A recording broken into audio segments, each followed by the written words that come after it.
नमस्कार, आप देख रहे हैं सी न्यूज भारत और मैं हूं आपके साथ ज्योति अरोरा। वक्त हो गया है न्यूज बुलेटिन का, जिसमें हम उत्तर प्रदेश के साथ साथ मध्य प्रदेश की भी खबरों को जानेंगे विस्तार से। तो आइए शुरू करते हैं खबरों का सिलसिला। खबर भदोई से है, जहां फेसबुक लाइव पर युवक ने दोस्तों से कहा, पत्नी ने बेवफाई की है, मैं अब नहीं जी सकता, मेरे परिवार का ख्याल रखना। फिर पेड़ पर फांसी लगाकर आत्महत्या कर ली है। घोड़ा डोंगरी तहसील के काली माई में एक युवक ने फेसबुक लाइव आकर दोस्तों से कहा कि मेरी पत्नी ने बेवफाई की है, मैं अब नहीं जी सकता, मेरे परिवार का ख्याल रखना। उसके बाद युवक जंगल गया और पेड़ पर फांसी लगाकर आत्महत्या कर ली है। सूचना मिलने पर पुलिस मौके पर पहुंची और शव को पोस्टमार्टम के लिए घोड़ा डोंगरी अस्पताल लेकर आई है, जहां शव का पोस्टमार्टम कराने के बाद परिजनों को सौंप दिया गया। पुलिस से मिली जानकारी के अनुसार काली माई निवासी दीपक दास उम्र 32 वर्ष में काली माई के जंगल में पेड़ पर फांसी लगाकर आत्महत्या कर ली है, जहां घोड़ा डोंगरी अस्पताल में जो काम कराकर परिजनों को सौंप दिया गया है।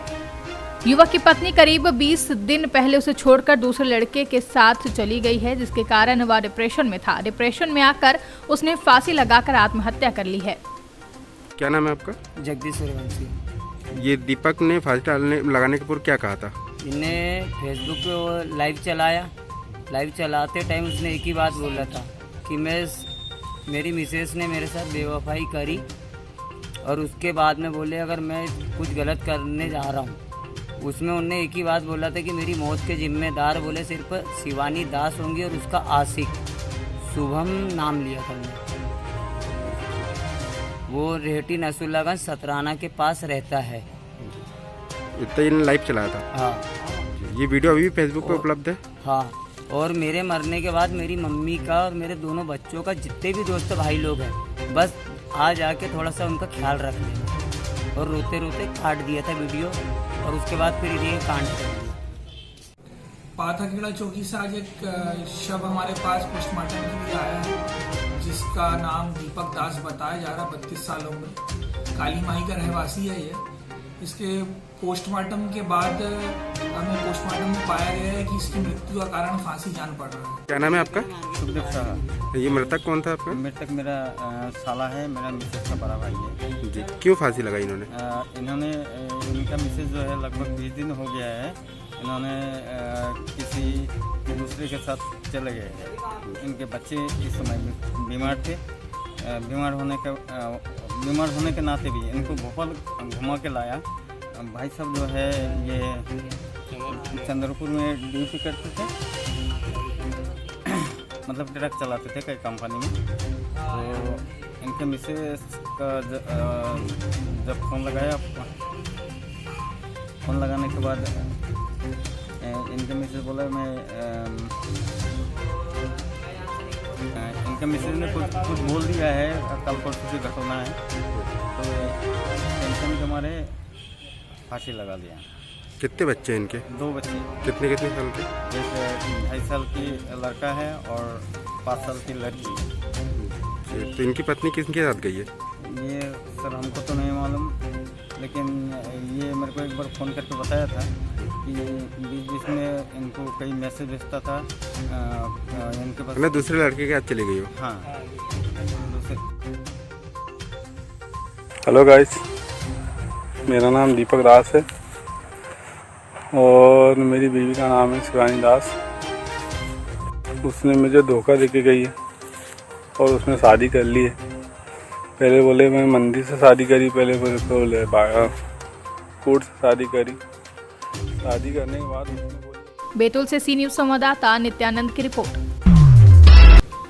खबर झांसी जनपद से है, जो रानीपुर में श्री महावीर जैन इंटर कॉलेज में मतदाता जागरूकता अभियान के तहत उप जिलाधिकारी मौरानीपुर अंकुश श्रीवास्तव ने विद्यालय में जाकर छात्र छात्राओं को मतदान के प्रति जागरूक किया है, ताकि व्यस्क हो चुके छात्र छात्राएं अपने मत का सही उपयोग कर सकें। उप जिलाधिकारी अंकुश श्रीवास्तव ने मतदान के प्रति छात्र छात्राओं को जागरूक करते हुए कहा कि प्रजातंत्र में मतदान का बड़ा महत्व है। इलेक्ट्रॉनिक वोटिंग मशीन के माध्यम से कैसे वोट डालें, इसके बारे में बताया गया। विद्यालय के प्रधानाचार्य ठाकुरदास अहिरवार ने भी मतदाता जागरूकता अभियान के तहत छात्र छात्राओं को मतदान संबंधी जानकारी दी है। इस दौरान हिमांशु राय, सर्वेश द्विवेदी, महेश कुशवाहा समेत कई लोग उपस्थित रहे। झांसी से सी न्यूज संवाददाता चंदू रायन की रिपोर्ट। झांसी जिले की मौरानीपुर के कुरैचाना का निवासी विद्यादेवी पत्नी सुन्नी ने मौरानीपुर कोतवाली प्रभारी को प्रार्थना पत्र देकर बताया कि मेरी जमीन को लेकर मोहल्ले के दबंग लोगों ने मेरे घर में घुसकर लाठी डंडों से मारपीट कर दी है, जिससे मेरे घर और परिवार के कुछ लोग बुरी तरीके से घायल हो गए हैं। पहले से भी कई दिनों से गाली गलौज करते आ रहे थे, लेकिन मैंने अपने मकान की जमीन को लेकर दबंगों को मना कर दिया था, तो उन्होंने किसी की ना सुनते हुए धारदार हथियार से लेकर व लाठी डंडों के साथ मोहल्ले के दबंग लोगों ने उनके बच्चों और महिलाओं के साथ मारपीट कर दी, जिसका वीडियो मोहल्ले के किसी ने बनाकर सोशल मीडिया पर वायरल कर दिया है। लेकिन दबंगों के ऊपर किसी प्रकार की कोई कार्रवाई नहीं की गई है। ऐसे दबंग लोग आए दिन मोहल्ले में किसी न किसी के साथ गुंडागर्दी व मारपीट करते रहते हैं। क्या नाम आपका? विद्या देवी जी, कहाँ से हैं आप? क्या घटना हुई आपके साथ में? मेरे दरवाजे छुट्टिया डाल दिया था, मैंने रोका, इसने मोरे ऊपर लाठी चलाया, घूसा मारा, लाते मारा और मुन्ना ने लाठी, अन्य ने लाठी चलाया, मोनू ने, रोशनी ने और कविता ने ये मारने के तैयार मेरे दरवाजे में आ गया है। दरवाजे से फिर अंदर मने कर लिया है, नहीं माने। किस बात पे लेके झगड़ा हुआ था आपका? इसी बात पे झगड़ा है। किस बात को लेकर झगड़ा हुआ था? छज्जा की रोका है, ये छज्जा में झगड़ा कर है। मकान की 4 फुट के चबूतरा है ना मेरे, इसके अंदर घुसी आज नगर पालिका के अंदर घुसे। जी जी जी। और इनने रोड खुदे के अलग कर दिया है, पहले हमसा दिया है, मैं इसी ने गेट लगाता है, आज को दरवाजे बंद कर रहा है। कहाँ शिकायत की आपने? आपने मुझे थाने में कही शिकायत और कुछ जगह में शिकायत नहीं। तो कोई कार्रवाई हुई है अभी तक? कार्रवाई क्या कार्रवाई हुई अभी तक? जो आइए तो पुलिस आई थी, 100 नंबर 2 आएंगे, मारने की धमकी देते हैं, जान से खत्म करने की धमकी देते हैं मेरे लड़कों की। और मेरे लड़का एक्सीडेंट का खाव है, जो 4 मर गए थे लड़के, उसी में बचाया है मेरे लड़के को, इलाज ग्वालियर कराया है। आप क्या चाहती हैं कार्रवाई में? आप क्या चाहती हैं? मैं अपने दरवाजे नहीं डालने देती, ठीक है, जो मेरे 4 फुट के चबूतरा है, मैं अपनी मांगती हूँ। झांसी से सी न्यूज संवाददाता चंदू राइन की रिपोर्ट। प्रतापगढ़ पट्टी तहसील अंतर्गत रायपुर रोड स्थित सतसतपुर मोड़ पर जनसत्ता दल लोकतांत्रिक पार्टी के पट्टी विधानसभा के नए कार्यालय का उद्घाटन पार्टी के प्रदेश अध्यक्ष विनोद सरोज एवं युवा प्रकोष्ठ के जिलाध्यक्ष दिनेश तिवारी ने फीता काट कर दिया है। उद्घाटन समारोह में प्रदेश अध्यक्ष विनोद सरोज के पहुंचने पर जनसत्ता दल लोकतांत्रिक युवा प्रकोष्ठ के जिलाध्यक्ष दिनेश तिवारी ने एवं पट्टी विधानसभा पदाधिकारियों ने माला पहनाकर भव्य स्वागत किया। इसके बाद प्रदेश अध्यक्ष एवं बाबागंज विधायक सरोज एवं जिलाध्यक्ष दिनेश तिवारी ने मंत्रोच्चारण एवं पूजा पाठ के उपरांत फीता काट कर नए कार्यालय का उद्घाटन किया। उसके बाद आयोजित कार्यक्रम में पट्टी विधानसभा के कोने कोने से पदाधिकारी एवं कार्यकर्ताओं ने माला पहना करके प्रदेश अध्यक्ष का भव्य स्वागत किया। में हमारे जनसत्ता दल के कार्यालय के उद्घाटन के शुभ अवसर पर हमारे बीच में 2018 से लगातार पार्टी के लिए काम कर रहे हमारे छोटे भाई, जो हमारी पार्टी के यूजन के जिला अध्यक्ष हैं भाई दिनेश तिवारी जी, जो कि रातों दिन पार्टी के लिए पूरे जिले में रात दिन एक कर काम कर रहे हैं। बगल में बैठे बहुजन समाज पार्टी से पार्टी छोड़कर हमारी पार्टी को ज्वाइन करने वाले जौनपुर के भाई बड़े भाई अनवर जी, बगल में मंचा सिंह, जितने भी हमारे सम्मानित पदाधिकारी हैं, काफ़ी देर से यहाँ पे आप लोग हमारा इंतजार कर रहे हैं। सामूहिक रूप से हम सभी को, जितने हमारे पार्टी के पदाधिकारी हैं, समर्थक हैं, सबको मैं सादर प्रणाम करता हूँ। साथियों, आज ये पार्टी कार्यालय का जो उद्घाटन हुआ है, निश्चित रूप से जिस लगन और मेहनत के साथ हमारी पार्टी के लिए पट्टी विधानसभा में कार्यकर्ता काम कर रहे हैं, हम आप लोगों के बीच में बताना चाह रहे हैं। इसी तरह पूरे प्रदेश में हमारे पार्टी के पदाधिकारी, जिला अध्यक्ष, जितने भी। प्रतापगढ़ से सी न्यूज संवाददाता रोहित जायसवाल की रिपोर्ट। खबर रतलाम से है, जहां 9 दिसंबर की रात्रि में ट्रेनी नन ने की थी आत्महत्या वाले मामले में अब इस तरह तूल पकड़ चुका है। आपको बता दें कि शहर के सेंट जोसेफ कॉन्वेंट स्कूल में छात्रा व ट्रेनी नन की मौत को लेकर शहर में आक्रोश पनपता नजर आ रहा था। पुलिस अभी तक जांच में किसी निष्कर्ष तक नहीं पहुंच पाई है और इसको लेकर अखिल भारतीय विद्यार्थी परिषद ने स्कूल प्रशासन के खिलाफ कार्रवाई की मांग की है। विद्यार्थी परिषद द्वारा स्टेशन रोड पुलिस थाने के बाहर सड़क पर बैठक कर विरोध किया है। स्कूल प्रशासन व पुलिस प्रशासन के खिलाफ जमकर नारेबाजी की, जहां सीएसपी हेमंत चौहान को ज्ञापन सौंपकर 3 दिन में मामले की जांच सार्वजनिक करने व स्कूल प्रशासन के खिलाफ सख्त कार्रवाई करने की मांग की गई है। क्या कुछ डिमांड थी और क्या प्रदर्शन लेके आरोप? आज विद्यार्थी परिषद ने रतलाम नगर इकाई ने दोबत्ती थाने का घेराव किया था। कुछ दिन पहले एक नन बालिका ने सेंट जोसेफ कॉन्वेंट स्कूल में आत्महत्या करी है। कहीं न कहीं प्रशासन, पुलिस प्रशासन द्वारा वो मामला दबाया जा रहा है। अगर एसएफएल अधिकारी सही समय पे पहुंचता तो कुछ साक्ष्य सामने आते।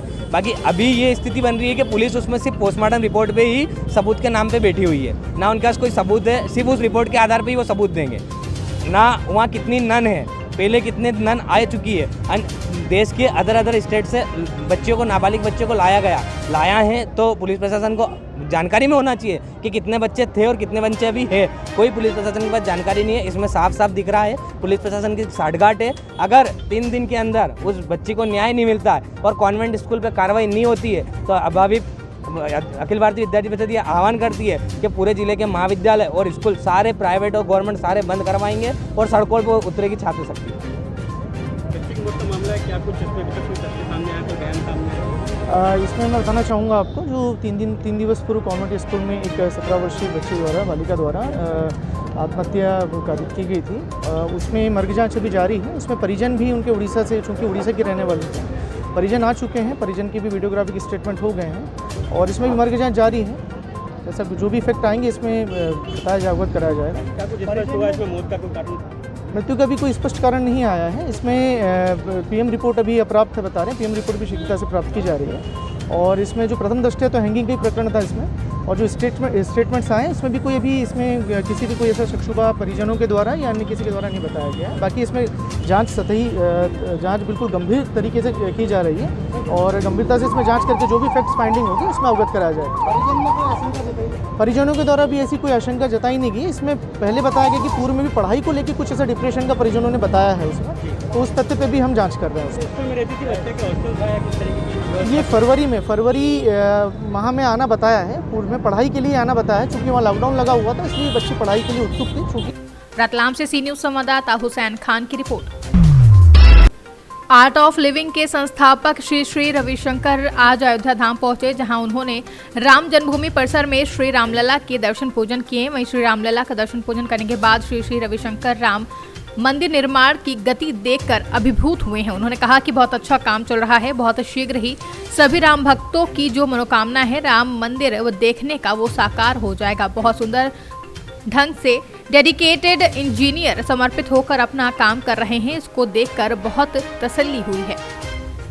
आज आप अयोध्या आए हुए हैं, राम मंदिर का निर्माण शुरू हो चुका है, जो आपका मेहनत रहा है, जो लगातार प्रयास रहा है, आपने अभी देखा उसको किस तरह से बनाने? बहुत अच्छा चल रहा है, बहुत प्रगति इतनी तेजी से चल रही है। बहुत शीघ्र ही सब भक्तों की जो मनोकामनाएं थी मंदिर देखने का वो साकार हो जाएगा और बहुत सुंदर ढंग से इतने डेडिकेटेड इंजीनियर, इसमें समर्पित लोग यहाँ काम कर रहे हैं, वो देख के बहुत तसल्ली हुई। आज अयोध्या का विकास किया जा रहा है, अयोध्या में तमाम तरह के भवन देखिए जैसे वाराणसी का एक नया भव्य रूप सामने आ रहा है, ऐसे अयोध्या का भी होगा। लेकिन सीएम योगी आदित्यनाथ ने जो कई प्रदेशों के लोगों को धार्मिक तरह के भवन निर्माण की बात कही थी और कहीं ना कहीं कई संस्थाओं को आमंत्रण भी भेजा था कि यहाँ पर वो भवन हो। तो आप आर्ट ऑफ लिविंग की ओर से भी यहाँ अयोध्या में कोई अपना भी सोच रहे हैं? अयोध्या से सी न्यूज़ संवाददाता अमित कुमार की रिपोर्ट। खबर अयोध्या जनपद से है, जहां जिलाधिकारी नीतीश कुमार ने 15 दिसंबर को जनपद अयोध्या में विभिन्न राज्यों के मुख्यमंत्रियों के आगमन के प्रस्तावित कार्यक्रम के दृष्टिगत अयोध्या एयरपोर्ट की तैयारियों का जायजा लेते हुए आवश्यक दिशा निर्देश दिए हैं। अयोध्या से सी न्यूज़ संवाददाता अमित कुमार की रिपोर्ट। खबर बाराबंकी जनपद से है, जहां चोरों का नाम कबूल करवाने को लेकर थाने में पुलिस कर्मियों द्वारा 3rd डिग्री व प्रताड़ित करने का आरोप लगा है। जहां गंभीर हालत में युवक दिलीप यादव रात में जिला अस्पताल में भर्ती हुआ। जहां मामले में कांग्रेस नेता तनुज पूनिया बेगुनाह होने पर पिटाई व 3rd डिग्री देने पर पुलिस पर गंभीर आरोप लगाते हुए सवाल खड़े किए हैं। जहां दोषी पुलिसकर्मियों के खिलाफ जांच करने की मांग की गई है। बता दें पूरा मामला मसौली थाने का है। जनपद बाराबंकी के मसौली थाना क्षेत्र के गांव बांसा के रहने वाले दिलीप कुमार यादव ने ये इनका कहना है कि मसौली पुलिस इन्हें पूछताछ के लिए थाने ले गई थी, जहां पे इनके साथ इन्हें प्रताड़ित किया गया और इन्हें मुकदमे फंसाने की धमकी आज दी गई। इस समस्त प्रकरण की जांच हेतु पुलिस अधीक्षक बाराबंकी महोदय ने जांच अपर पुलिस अधीक्षक बाराबंकी उत्तरी को सौंप दी है और उनकी जांच रिपोर्ट आ जाए तो जो भी तथ्य निकल कर आएंगे तदनुसार आवश्यक विधिक कार्रवाई की जाएगी।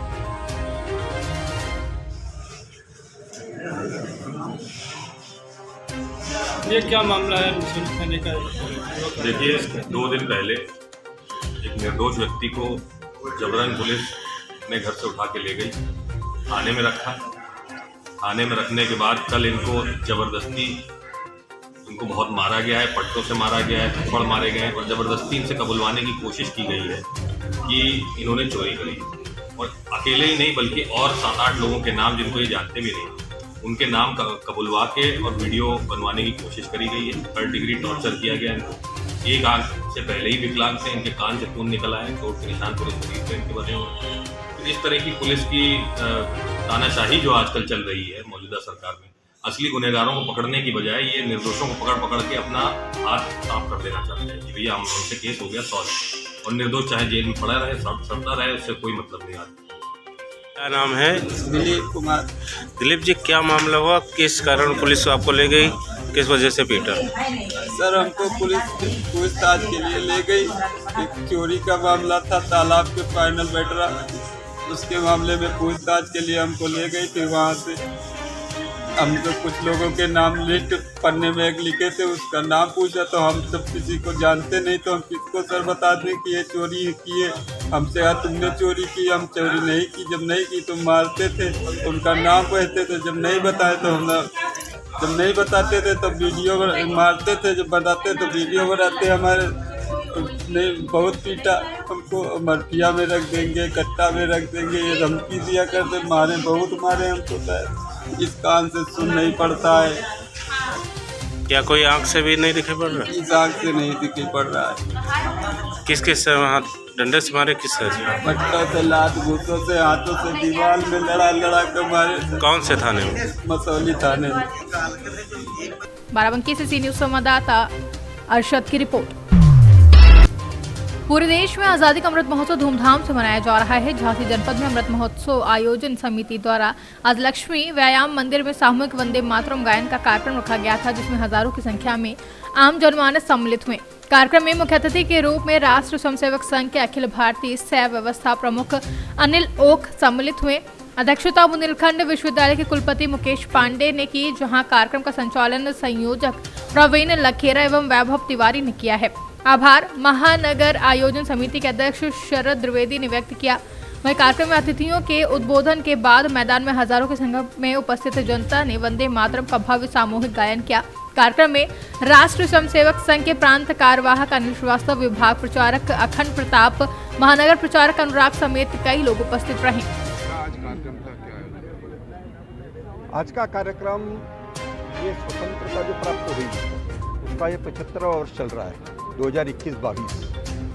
तो 75वां आज़ादी तो हो गया, अब ये 75वां वर्ष चल रहा है। तो इसको अपने यहाँ हिंदू समाज में अमृत महोत्सव कहा जाता है। 75 वर्ष जब पूरे होते हैं तो ये अमृत महोत्सव जो हम वर्ष मना रहे हैं, इसमें आज युवा पीढ़ी जो है, शायद वो पीढ़ी तो शायद हमने से जा चुकी, तो युवा पीढ़ी को ये जानकारी रहे कि आखिर ये स्वतंत्रता हमें कैसे प्राप्त हुई। केवल छोटे से किसी सहजता से स्वतंत्रता प्राप्त नहीं हुई है, तो हमें अनेक क्रांतिकारियों ने, अनेक हुतात्माओं ने बलिदान दिए इसके अंदर। ऋषियों ने, मुनियों ने, क्रांतिकारियों ने, तपस्वियों ने, वैज्ञानिकों ने, आध्यात्मिक लोगों ने और राजाओं ने, पराक्रमी, अनेक लोगों ने ये दिए। और उन सबको याद किया जाए तब जाकर ये जो है स्वतंत्रता हमें प्राप्त हुई है। और फिर इसको कैसे बचाना चाहिए। हम स्वतंत्र हो गए, स्वाधीन हो गए, लेकिन अभी भी तंत्र हमारा कुछ मात्रा में विदेशी चलता है, और इसलिए वो तंत्र भी स्वयं का हो। इसलिए कल जो माननीय अपने प्रधानमंत्री महोदय ने बात कही है कि हमें आत्मनिर्भर भारत बनाना है, और ये आत्मनिर्भर भारत बनाने ये जो झांसी महानगर द्वारा जो भारत सरकार का 75वां आज़ादी का अमृत महोत्सव का जो कार्यक्रम है, उसी श्रृंखला के तहत आज कार्यक्रम आयोजित किया गया है सामूहिक वंदे मातरम कार्यक्रम। इस कार्यक्रम के द्वारा जो युवा पीढ़ी है उनको ये जानकारी और ये ज्ञान पहुंचाना इसका उद्देश्य है कि हमारी भारत की संस्कृति क्या थी, भारत की परंपरा क्या थी, भारत की विचारधारा क्या थी और जो इंडियन नॉलेज सिस्टम है वो क्या है और हमारी स्वतंत्रता प्राप्ति के लिए हमारे स्वतंत्रता संग्राम सेनानियों ने किस प्रकार से आंदोलन किए, किस प्रकार से अपना बलिदान किया, क्या संघर्ष किया और भारत को आज़ादी मिली, भारत स्वतंत्र हुआ। इस प्रकार से यहाँ से ही नहीं पूरे देश में आज़ादी का अमृत महोत्सव कार्यक्रम चलाया जा रहा है और ये संदेश दिया जा रहा है छात्र एवं छात्राओं को। और जैसा कि आज झांसी महानगर में भी 35,000 के लगभग जो इस आयोजन के द्वारा जोड़े गए हैं। और झांसी से सी न्यूज संवाददाता अतुल वर्मा की रिपोर्ट। पृथ्वीपुर नगर में प्रशासन के द्वारा पुनः शासकीय जमीन से अतिक्रमण हटाने की कार्रवाई की गई और राधा सागर तालाब सर्किट हाउस के पास से शासकीय जमीन पर किए गए अतिक्रमण पर बुलडोजर चलाकर मुक्त कराया गया है। पिछले दिनों करोड़ों की जमीन मुक्त कराने के बाद कल सोमवार को दूसरे दिन भी नगर के राधा सागर तालाब सर्किट हाउस से लगी हुई राठौर पेट्रोल पंप के सामने का अतिक्रमण हटाने की कार्रवाई शुरू कर दी गई। इस दौरान इस कार्रवाई में एसडीएम अंकिता जैन एवं तहसीलदार मनीष जैन के द्वारा अतिक्रमण हटाने की मुहिम शुरू की गई, जिसमें एलएनटी मशीन एवं जेसीबी मशीन से अतिक्रमण को जमीजोत किया गया। पृथ्वीपुर से सी न्यूज संवाददाता मनोज निराला की रिपोर्ट। इस बुलेटिन में फिलहाल के लिए इतना ही। आप देखते रहिए सी न्यूज भारत।